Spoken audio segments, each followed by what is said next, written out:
género y derechos humanos, y como tal quisiera compartirles lo que se vive del otro lado de la barandilla y las problemáticas a las que nos enfrentamos, que además de coincidir con la maestra Julia y la propuesta de unificar los tipos penales para todo el país, me parece que es importantísimo pensar también en la ejecución de la misma, apoyando un poco y abonando en el dicho de la maestra Julia, pero también en la experiencia propia como litigante, podemos observar que una de las mayores fallas para tipificar desde el principio o dar la contención o el servicio público pertinente se debe a la falta de capacitación de los primeros respondientes. Y esto estamos hablando un paso antes de llegar a las fiscalías. Evidentemente falta mucho por hablar y me gustaría puntualizarlo respecto a las fiscalías, pero también qué pasa en la calle, qué pasa con los primeros que tienen acceso a las víctimas, ¿quiénes son? Seguridad pública, ¿sí? Entonces, si no tenemos un contexto con visión de género, incluso la formación de sectores especializados para la protección de víctimas de violencia de género en todo el país, pues ni siquiera estamos hablando que al momento de llegar a este acceso a la justicia frente a los investigadores, pues ya tenemos un déficit de integración en estas investigaciones total. Es decir, la normalización para los primeros respondientes, que en este caso sería la policía, pues es terrible, ¿no? De entrada, primero la capacitación. Segundo, no estamos hablando nadie de la contención psicológica para las autoridades o primeros respondientes. No sabemos si estas personas que acuden al llamado de una víctima vienen de ser victimarios o de ser víctimas. O el segundo plano, que no es menos importante, ¿qué sucede con la psique de estos uniformados que constantemente están en contacto directo con el dolor y la violencia y no tienen la capacidad emocional y psíquica o psicológica para poder presentar a una víctima con las medidas de contención necesarias que tanto la ley establece como los derechos que no son transmitidos de forma oportuna para los y las ciudadanas? Es decir, ¿cómo yo sé cuáles van a ser mis derechos frente a un policía si ni siquiera él los conoce? Número dos, ¿cómo yo le voy a pedir que me proteja cuando para él o ella no es suficiente lo que me está pasando para llevarme a un refugio o acudir frente a una fiscalía minimizando estas conductas que lesionan tanto el físico como la psique de las víctimas? Y otro punto importante, al llegar ya con este personal de seguridad pública, pues tenemos la segunda barrera, que es nuevamente la poca capacitación que existe en las diversas fiscalías concentradas y desconcentradas de todo el país, que siguen minimizando las lesiones y que en mi percepción como litigante son las primeras causantes de concluir en un feminicidio.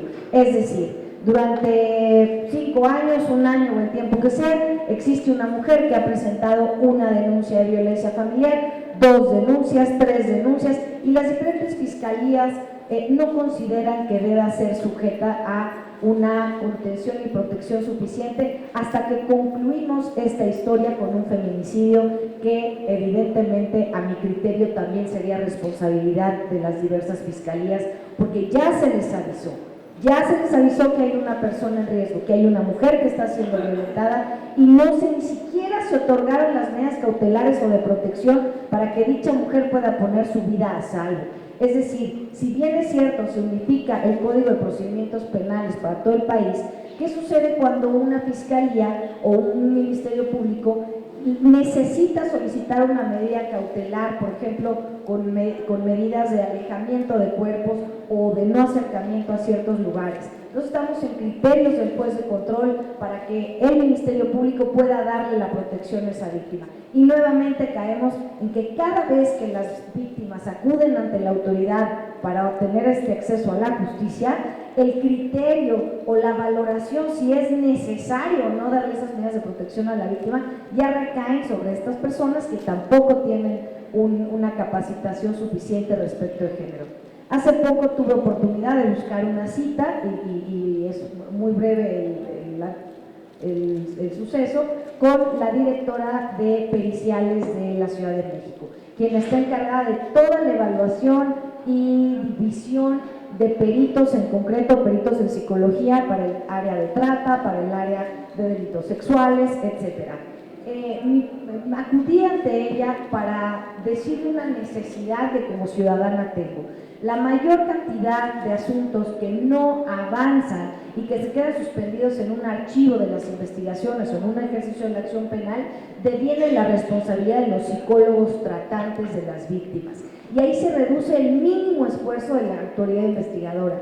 Si el psicólogo que interviene como perito para diagnosticar una afectación psicoemocional no considera que la víctima se ve suficientemente dañada o está afectada emocionalmente, de inmediato su pericia, su dictamen, su conclusión respecto de que no presenta una afectación psicoemocional, esa será el fin y la conclusión de esa investigación. ¿De qué nos habla eso? Pues de la poca capacitación. ¿Por qué? Ni siquiera las baterías en psicología que se aplican están actualizadas. ¿Qué vamos a hacer con eso? Con baterías de psicología de 1950, de 1940, ¿no? El hombre bajo la lluvia, la casa y el árbol.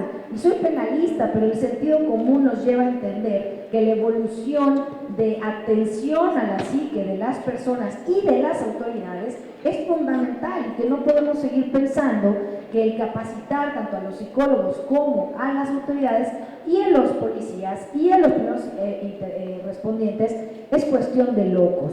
Yo le presentaba esta preocupación a la directora de servicios periciales en frente de los directores de cada una de las áreas y lo único que encontré fue un encono terrible porque primero pensaron que yo iba a pedir un favor y el único favor que suplico como ciudadana es que nos tomen en cuenta como sociedad civil. Le ofrecí que había una comunidad de psicólogas clínicas, especialistas en la materia, que le ofrecíamos darles talleres de contención, capacitación de género y contención emocional a las autoridades y también con una expertise en diagnóstico clínico para las víctimas y lo único que encontré fue un cerrón de puerta en la nariz. ¿A qué me lleva esto? A que si aquí también nos podemos acercar a las comisiones de justicia, ¿qué pasa cuando un fiscal o una fiscal tiene obligación de llegar al Congreso para rendir informes sobre su trabajo?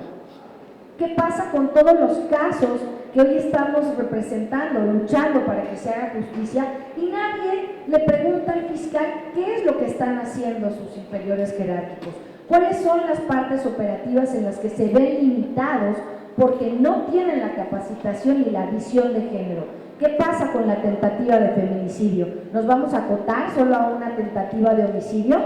También existen criterios en menor rango que se deben valorar y no quedar en lesiones porque no te mataron, ¿no? O como comentamos en diversas ocasiones, ¿qué pasa con los delitos que no son tan sangrientos como otros? Vamos a seguir minimizando que una mujer no llegue fracturada terriblemente ante una autoridad para poder prever un riesgo de muerte, para morir a manos de un feminicida, solamente por ser mujer y tener la capacidad física o la diferencia corporal en distintos aspectos. ¿Qué pasa ¿Qué pasa con la autoridad del otro lado de la barandilla? ¿Qué pasa? ¿Cómo nos observan a los que llegamos a pedir justicia? Esta insensibilidad, esta poca empatía, falta de sensibilización, también atiende al tema psicológico y creo que no lo podemos dejar al lado. Por otra parte, bueno, los informes me parece una de las vinculaciones que podíamos o que podríamos conectar tanto para la implementación de un código penal único, justamente es pues la impunidad en diferentes partes de la República. No creo que elevar la penalidad a 1.200 años de prisión sea la solución, pero sí a partir de políticas públicas, cómo vamos a visibilizar que las autoridades sí están dispuestas a cumplir con su deber, que no nos están haciendo un favor por catalogar o tipificar las conductas de manera correcta, que es su obligación, y si no saben cómo hacerlo, que se retiren. Les enseñamos, creo que habemos muchas dentro de la sociedad civil que podemos aportar desde nuestra experiencia cómo se deben hacer las cosas, cómo se hace un dictamen pericial, qué se tiene que observar en una víctima, cómo se contiene el entorno familiar, qué pasa con el mecanismo de protección para los defensores de derechos humanos y periodistas, todas las madres o familiares de mujeres muertas en feminicidio que tienen mucho más conocimiento que autoridades integradas de manera formal a las instituciones y no somos escuchadas, ¿no? Bueno, y otro punto en concordancia y para terminar es cómo nos vamos a relacionar en este aspecto con las diferentes comisiones de derechos humanos. ¿Por qué no también allegar la relevancia de estos temas para que sí pueda haber una transición tanto de los códigos como las comisiones de derechos humanos a una defensoría general? ¿Por qué nadie sabemos cuáles son las facultades que tienen las comisiones de derechos humanos para que podamos levantar la mano y los represente frente a las autoridades y sus negligencias y la impunidad? El defensor de derechos humanos sí tiene facultades de representación, la comisión no. Los visitadores tienen únicamente facultades de investigación y observación, pero no de señalamiento. Y los defensores, por ejemplo la Defensoría de Oaxaca, así es como se transforma, y es que tiene facultades de representar a víctimas frente al Estado, a nivel nacional e internacional. ¿Por qué no empezamos a unir esta fuerza y le damos personalidad y facultades a estas comisiones para que no solo actúen como un ojo vigía, pero sin tener consecuencias, ni siquiera de seguir cometiendo estas violaciones a derechos humanos para las mujeres? Bueno, gracias.